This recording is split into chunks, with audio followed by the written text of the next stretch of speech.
កំហុសតែមួយពីការឆុងម្សៅទឹកដោះគោអាចក្លាយទៅជាបញ្ហាធំសម្រាប់កូនតើរយៈភាពនៃម្សៅទឹកដោះគោបងត្រូវចាំថាតិចពេកក៏មិនល្អច្រើនពេកក៏មិនល្អបរិមាណដែលល្អគួរតែធ្វើតាមការណែនាំនៅលើកំប៉ុងម្សៅទឹកដោះគោទឹកដែលលាយជាមួយម្សៅទឹកដោះគោមិនត្រូវក្តៅពេកឬក៏ត្រជាក់ពេកហើយសីតុណ្ហភាពដែលត្រឹមត្រូវគឺ70អង្សាសេដោយយោងទៅតាមការណែនាំរបស់ក្រសួងសុខាភិបាលហើយមានបងក៏មិនសួរច្រើនមែនតើថ្ងៃហ្នឹងអូនជូប៊ីប្រើជាមួយនឹងម្សៅទឹកដោះគោអីគេព្រោះថាអូនឆ្លាតហើយរៀនបកែហើយអ្វីដែលខ្ញុំកត់សម្គាល់គឺកូនប្រុសខ្ញុំបកែចាំខ្លាំងមែនតើគឺកូនប្រុសរបស់ខ្ញុំប្រើជាមួយនឹងម្សៅទឹកដោះប៉ប៉ែដានអាឡាហ្គតព្រីមៀមពេលម៉ាយកទឹកដោះប៉ប៉ែដានអាឡាហ្គតព្រីមៀមរបស់អូនមក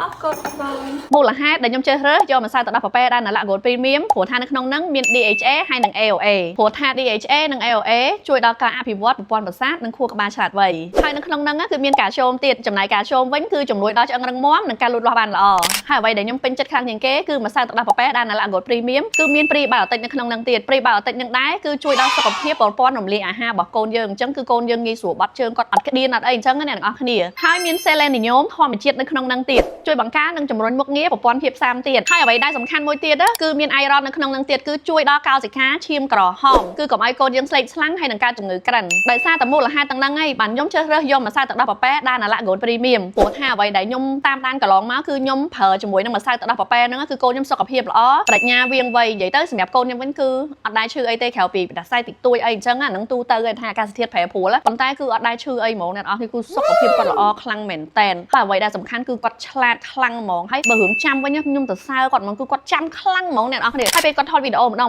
ណាគ្រីបមើលតែម្ដងពីរដងគឺចាំហ្មងទៅសើហ្មងអញ្ចឹងហើយគឺខ្ញុំអត់ដែរផ្លាស់ប្ដូរអ្នកនរគ្នាគឺខ្ញុំប្រើតែម្សៅទឹកដោះប៉ប៉ែដានអាឡាហ្គតព្រីមៀមហ្នឹងតាំងពីដើមមកឥឡូវអូនជូប៊ីអាយុ4ឆ្នាំហើយក៏ខ្ញុំនៅតែប្រើដែរ